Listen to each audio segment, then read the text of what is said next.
Good morning, and a very warm welcome to everyone gathered for the annual meeting of the members of the Book Industry Study Group. I don't take it lightly that I cannot be with you in person today, and it has taken extraordinary circumstances to keep me away from one of my favorite events of the publishing year. Technology may have come in leaps and bounds, but I'm afraid it has not yet evolved to the point where it can put me in two places at once. It does, nonetheless, allow me to address you at a meeting that has meaning and significance far beyond the social pleasures of gathering with friends and colleagues, great as those are. This is where we recognize and celebrate the vital contributions of our many volunteer professionals in a variety of ways that reflect the real importance of their work.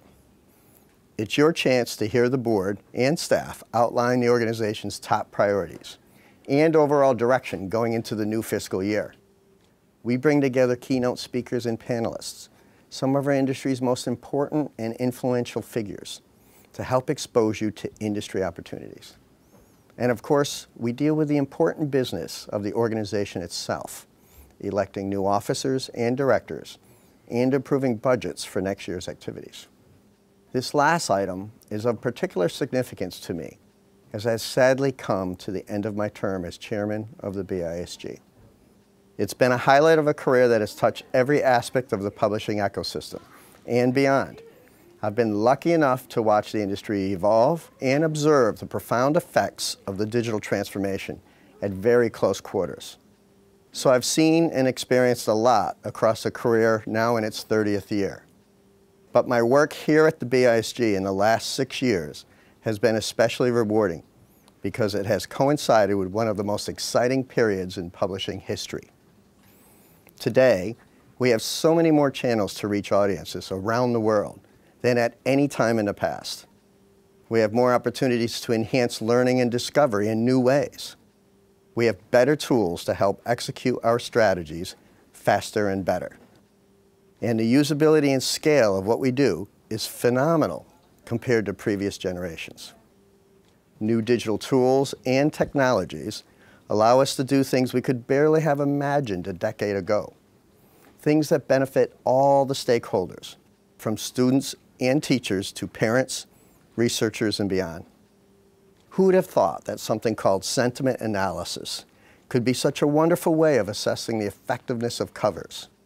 Or that we'd be building homework platforms and interactive quizzes to enhance traditional textbook offerings. The fact is that we are really working at the boundaries of the information revolution.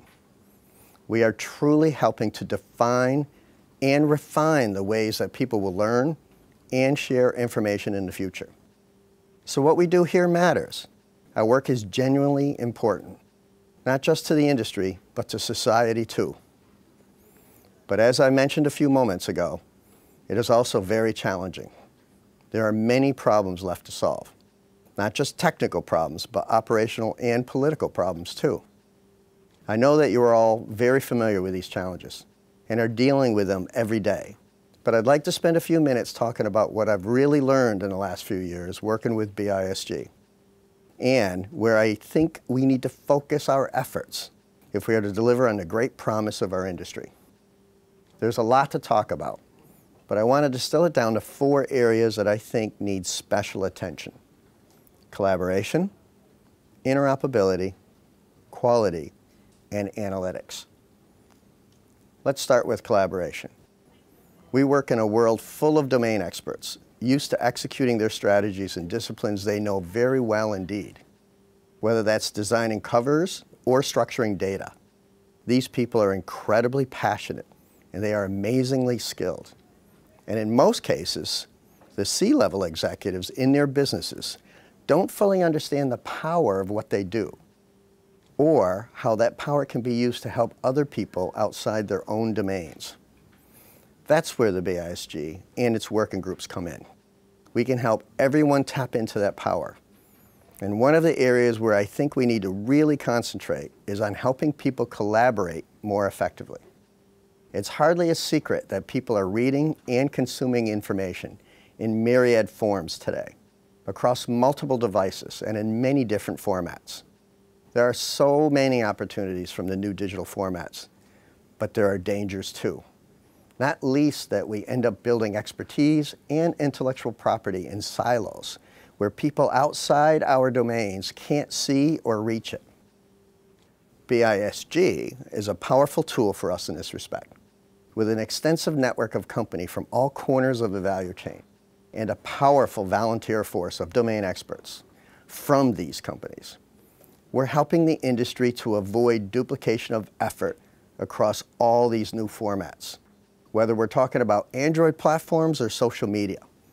But we need to keep understanding the implications of this change on process and business models, driving awareness and skills advancement through our research and education programs, and using our best practice spotlights to help formulate and drive policy. And it's critical that we maintain the process of getting the right thought leaders in the room and creating the right forums for collaboration. What about interoperability? It's a great word, but here's a problem. Nobody really seems to know what it means. We've spent decades creating content, but we don't yet have good architectural standards that allow it to flow between all stakeholders.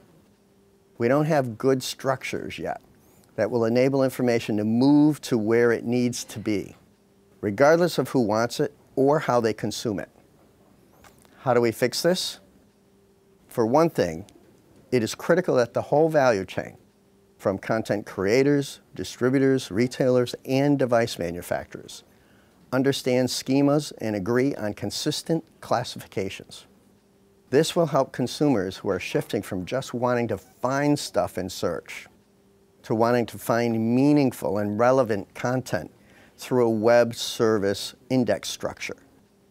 That's why BISG puts its weight behind things like thema, and why we're building partnerships with everyone from BookNet Canada and Editor to the IDPF, BIC, and even the W3C.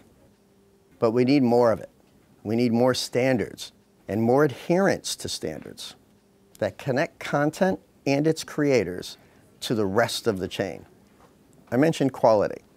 Today, educators, students, and researchers continually come back to the authoritative brands and companies that they know they can rely on. One of the reasons they do this is that historically we have set quality as our highest principle. We take it extremely seriously, and the fact that we need to protect it barely seems worth mentioning. But there is a lot more that we can do. We have so many new business models and players today, all making publishing easier than it has ever been. Great tools and models such as open access, open sourcing, MOOCs, and self-publishing platforms all contribute to the richness of the publishing world. The downside is that there is now so much more content and so much less physical space that we need new ways to find and manage it all.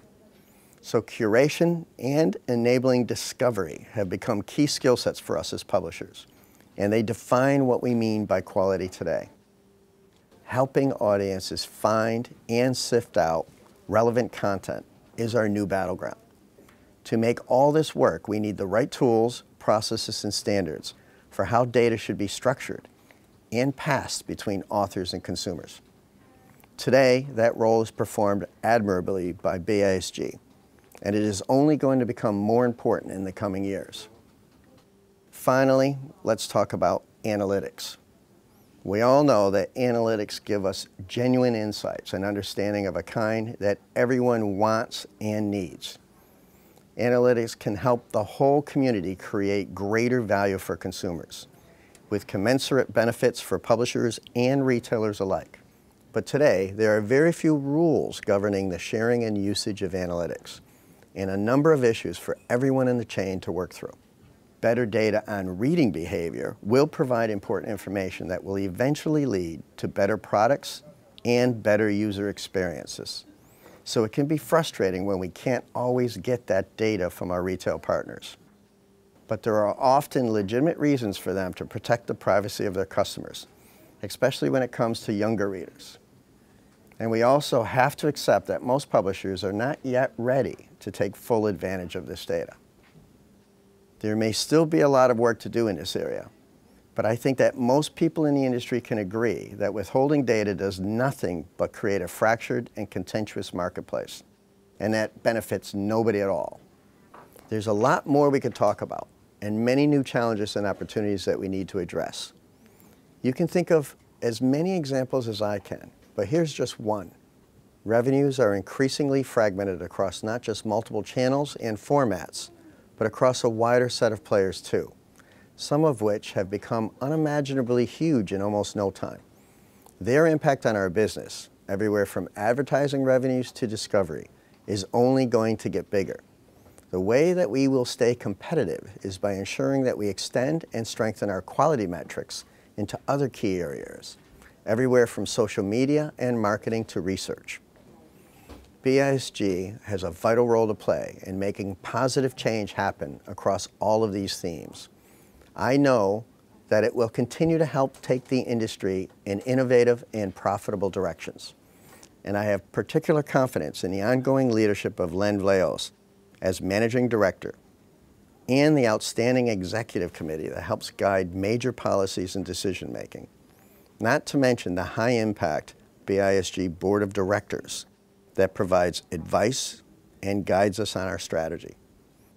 Today, they are joined by someone I think is uniquely qualified to harness the full potential of BISG and guide it through the challenges ahead. I am confident that you have already endorsed Tara as our new chair, following her services as vice chair over the last several years. There is no doubt in my mind that she is a superb choice for this vital role. She brings a rare blend of both market-facing and business-focused approaches. She's very comfortable building and evolving new business models across all of today's channels, be they digital platforms, portals, retailers, indies, or specialty retailers. She has extensive experience in customer and channel analytics, a critical attribute for our future prosperity. And she is well known for her voracious reading habits. I wish her luck in continuing to find time for them in her new role. That, of course, is our most important mission of all. We must help to preserve the power of reading in whatever form. Future generations depend on the great artistry of writers and storytellers whose creations engender real emotion and allow us to escape our daily lives for a while, just as they have for centuries. They depend upon logical and well thought out knowledge structures that help them to learn, to progress, to understand our world. And increasingly, they will depend on the sharing of information, both between individuals and across new kinds of communities, both local and global. Without reading and knowledge, there can be no future, and we are vital custodians of both. I hope you have an outstanding annual meeting.